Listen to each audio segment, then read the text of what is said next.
बर' माहारिनि फरायसा आफादा दे जोंनि chief election commission of India दिनै गासैबो नन पलिटिकल अर्गानाइजेशन्सफोरखौ 6 शेड्यूल एरियासफोरनिखौ बिथांमोना लेंहरनानै जिहेतु सावरायदों जाय बिथांमोना क्लेम्स एन्ड अबजेक्शन्स बिथांमोना लाइजाम आर'जलाइ गथायदोंमोन। दा जोङो दिनै बर' माहारिनि फरायसा आफादा जोंनि 6 शेड्यूलनि जे मोनसे स्पिरिट जे मोनसे आयेन बादियै जे जोंनि ट्राइबेल बर'फ्रा जे डिलिमिटेशन प्रसेसआव जों बाहागो लानो मोननांगौ भारतनि सबसे देरसिन संबिधान जितु कन्स्टिटिउसन अफ इन्डियायाव कन्स्टिटिउसनाव दा बेखौ जोङो बिथांमोननि सिगां जों आर'जलाइ एबा जोङो रिक्वेस्ट खालामदों। दा जोंहा दिनै बिथांमोनखौ जों बुंदों दि जोंनि BTC 6 शेड्यूल ओनसोलाव जिहेतु स्टेटास को मेनटेन जायाखै जिहेतु टटेल 6 शेड्यूलनि जि मोनसे आयेन बादियै जानांगौमोन खिन्थु इलेक्शन कमिशन अफ इन्डिया बेखौ भायलेट खालामदों बिनि आयेनखौ सिफायदों। दा बिनि सायाव जों गोख्रों भाबै बुंदों जिहेतु जों बिथांमोनखौ बुंदों दे जोंनि BTC 6 शेड्यूला 2003आवहाय जोंनि भारत सरकारजों आरो बर' लिबारेशन टाइगार फर्स बिथांमोनजों जि मोनसे एग्रीमेंट गोरोबथा जानानै जों मोननो हादों बेवहाय ट्राइबेलफोरनि थाखाय जि मोनसे पलिटिकल रिप्रेजेन्टेशन पलिटिकल सेल्फ डिटारमिनेशन जे मोनसे राजनितिक अधिकारखौ जोंनो होदोंमोन बे राजनितिक अधिकारनि बादि जोंनि 6 शेड्यूलनि जि आयेन आरो मर्यादाखौ जों दिनै मोननांगौमोन नाथाय बिथांमोना दिनै बेखौ होआखै। बिनि थाखायनो जों बिथांमोनखौ बुंदों जिहेतु मेम'रेन्डाम अफ सेटेलमेन्ट 2003 BLT आरो आसाम भारत सरकारनि गेजेराव जि 4.7नि जि मोनसे दफायाव क्लियारलि मेनसन खालामनाय दङ जिहेतु डिलिमिटेशन गोदान जायोब्ला 2003 BTC 60नि उनावहाय जि मोनसे डिलिमिटेशन जागोन बियो एज पार द 6 शेड्यूलनि आयेन बादि जागोन होननानै क्लियारलि मेनसन खालामनाय दं। दा बे खोथाखौ जों पइन्ट आउट खालामदों दि नोंथांमोना बिनि टटेल भायलेसन खालामदों। बिनि थाखायनो दिनै भारतनि संबिधाननि बादे आन्डार 330 आर्टिकल सेक्शन C नि बादे अट'नमास डिस्ट्रिक्ट काउन्सिल 6 शेड्यूल एरियासआव बेसेबां MP सिट जागोन बे MP सिट्सआ दिनै ST नि थाखाय रिजार्भेसन जानांगौमोन आरो जोंनि BTC एबा 6 शेड्यूल नि एरियानि जि MLAफोर सिट दं बेखौ नन 6 शेड्यूल एरियासफ्राव हरनो मोनामोन। गथे नोंथांमोना दिनै बेखौ भायलेट खालामदों बेखौ जों क्लियारलि बिथांमोननि सिगाङाव जों पइन्ट आउट खालामदों आरो बेजों लोगोसे जिहेतु भारतनि संबिधान बादे 332नि आर्टिकल बादे बेसेबां 6 शेड्यूल एरियासफ्रावहाय MLA सिटफोर जानांगौमोन बेबो दिनै ST रिजार्भेसन जानांगौमोन आरो बेखौबो जोंनि गेजेराव दिनै 15टा MLA होनानै दिनै बिथांमोना 6था जि आगोलनि बादे जि ST रिजार्भेसन बेखौल' मेनटेन खालामदों बेखौल' लाखिदों बिथांमोना बारायनानै होआखै बे खोथाखौ जों स्पष्ट बुंदों। दा जोङो बिथांमोनखौ खावलायदों दे बर'फ्रा ट्राइबेलफ्रा बे राजनितिक अधिकारनि थाखाय गोबाव सम जों सोमावसारदों आरो बे राजनितिक अधिकारखौ भारत बादे मोनसे गिदिरथार मोनसे संबिजित गोनां हादोराव जे जोंनि गोग्लैसानाय ट्राइबेल माहारिफोरनो जितु पलिटिकल रिप्रेजेन्टेसन होनो हायाब्ला बे टटेलि जोंनि ट्राइबेलफोरखौ नेवसिनाय आरो गादबनाय जागोन होननानै जों बिथांखौ रिक्वेस्ट खालामदों आरो जोंहा फैबाय थानाय समाव आसा खालामदों जितु जोंनि BTCनि जे क'क्राझारा ST रिजार्भेसन जाबाय जों बेखौ धन्यबाद होयो। बे उदालगुरिखौ दिनै बाक्सा आरो उदालगुरि 8था MLA सेगमेन्टखौ लानानै बे मोनसे पार्लियामेन्टारि सिट जानांगौ उदालगुरिनि नामै आरो बेयावबो जोंनि ST रिजार्भेसननि गेजेरजों एज पार द 6 शेड्यूल स्पिरिट जानांगौ बेखौ जोङो गुवारै बिथांमोननो खावलायदों आरो जों आसा खालामदों दे जोङो नांबाय थागोन आरो बिथांमोना जोंनि बुंनायखौ जोंनि आर'जलाइखौ बिथांमोना खोनासङाब्ला जोङो माबा मोनसेबाबो लामा लानानै जों जाहोनाय बेबस्थाखौ जों खालामनांगोन। बे स्ट्रं बे अबजारभेसना बे सिद्धान्तआ जोंनि गेजेराव दङ। बेजों लोगोसे दिनै नोंथांमोना जिखिनि सावरायबाय बे रिजाल्टखौ नोंथांमोना माब्ला होगोन बा माला होनाय जागोन नोंथांमोना बेबायदि खोथा होनाय जादों नामा जोंनि डिमान्ड थाबाय जिखिनि मेम'रेन्डाम होबाय बेनि बेलायाव? दा जोंनि जे मोनसे मेम'रेन्डाम एबा जे जोंनि मोनसे सावरायनाय जे मोनसे खुद्रिसारनाय दा बिनि सायाव बिथांमोनहा एक्जेक्टलि माला खालायगोन बिनि सायाव स्पष्ट नङा खिन्थु डिलिमिटेशन प्रसेसा जोबनानै बिथांमोना 2024नि आगोलनो बिथांमोना बे डिक्लेरेसनखौ होगोन। दा जेब्ला डिक्लेरेसन होगोन अब्लासो जोङो दिनै माबा मोनसे आयेननि बेबस्था लानांगौब्लाबो जों हागोन नङाब्ला बिसिम जों नेनांगोन। जों आसा खालामदों दे जोङो दासिमबो जिहेतु प्रसेसा जागासिनो जोंनि सोमावसारनाय खुद्रिसारनायखौ मोनफ्रोमबो बर' माहारिनि आफादफ्रा पलिटिकेल अर नन पलिटिकेलफ्रा स्ट्रं भाबै लांबाय थानांगोन आरो रायजोफ्राबो खौसेयै सांग्राङै नैबे खुद्रिसारनायनि हाबाफारियाव मैखोमै बाहागो लानांगोन। दा नोंथांमोना बे कलेज सेक्रेटारि नोंथांमोना मा संगठन फैनानै बेयाव ज' जाबाय बर' हारिनि गेजेरावहाय दिनै बेखौ रायज्लायनो थाखाय?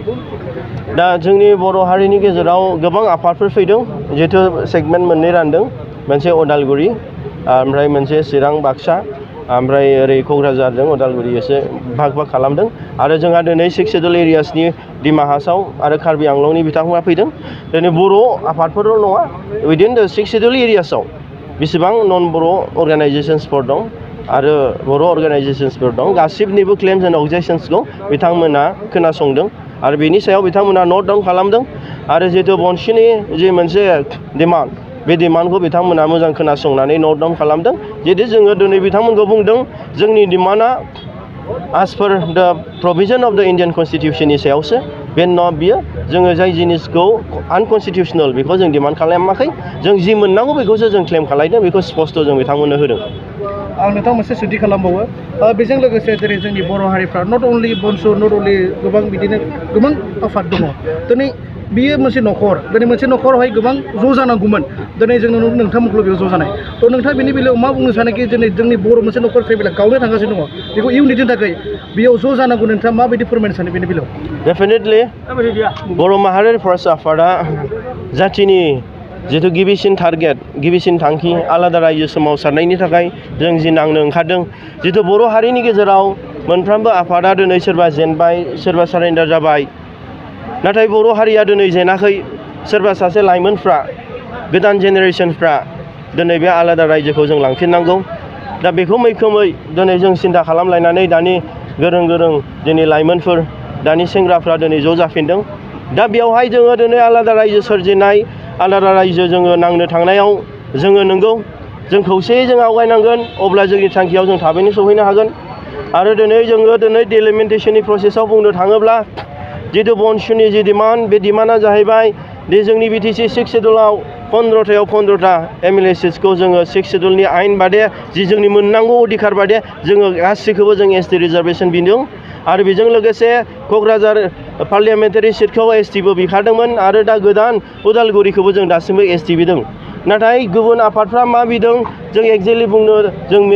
मोजाङै मिथिनो थाङा। जों मिथिनायाव सोरबा आफादफ्रा 8था MLA सिट्स ST बिदों, सोरबा 10था बिदों। नाथाय बेयावहाय जोंनिया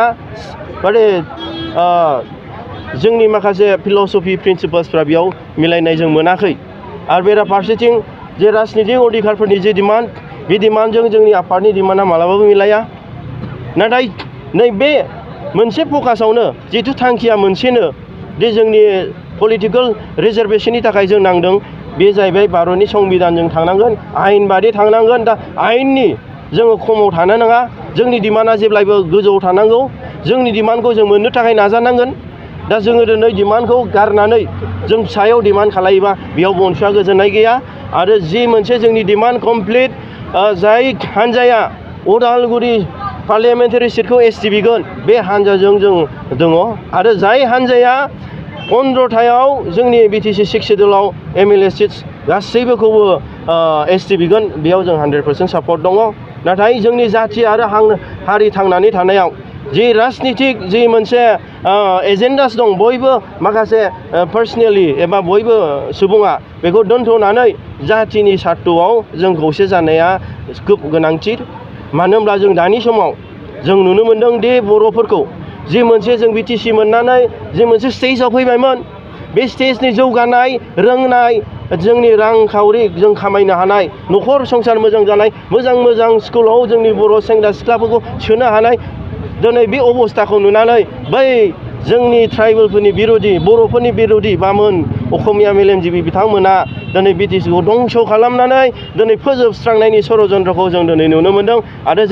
जों नुगासिनो जितु जोंनि 6 शेड्युल जे 40टा 40टा ट्रान्सफार साबजेक्टआव 16टाखौ दिनै स्टेट गभर्नमेन्टआ दिनै सासन खालामो। दिनै टेन्डाराबो दिनै आसामावसो जायो, जोंनि BTCआव जालिया। दिनै रेभिनिउ कालेक्सन जाय जिनिसा BTCआव हाबोमोन, RC 90-100 कौटि, बेजोंनो फिक्स पेनो बेथन होयोमोन, दिनै बे जिनिसखौबो लानानै थांबाय स्टेटआ आरो दिनै फिक्स पेनोबो बेथन होनो हाला। दिनै हानायखौ जों नुवाखै मानो होनब्ला गोबां फिक्स पेनि दिनै मावनाय बिथांमोना जोंनि सिगाङाव दुखु फोरमायो जिहेतु माने जोंनि हालोदा ओरै जाबाय माबा मोनसे खालामदो बेयो जाहैबाय मोनसे गभर्नमेन्टनि दायित्व बेखौ जाहैबाय जोंहा स्टेटआवबो जोंनि बर' मानसियानो दिनै स्टेटखौ सासन खालामदों बिटिसिखौ जोंनि बर' मानसियानो सासन खालामदों जोंनि बर' फंबाय बिनानाव बर' न'खरफोरखौ बर' हारिखौ दिनै सिन्था खालामनांगौ दायित्वआ बै दैदेनगिरिफोरनि ओंखायनो आं बिथांमोनखौ आं दिनै हांख्रायदों बर' माहारियारि फरायसा आफाद जानानै जिहेथु जोंनि उद्देश्यआ जाहैबाय गेरेमसा हारि दानाय जों राजनितिक जों उदाङै जों थांनानै थानाय जे जोंनि पलिटिकेल सेल्फ डिटारमिनेसन आरो निजे खुंथाय जोंनि अट'नमिखौ जों लानो हानाय हा हुनि अधिकारखौ मोननायासो जोंनि देरसिन थांखि बेखौ होसोनाया दासिमबो जोबाखै जों आवगायनांगोन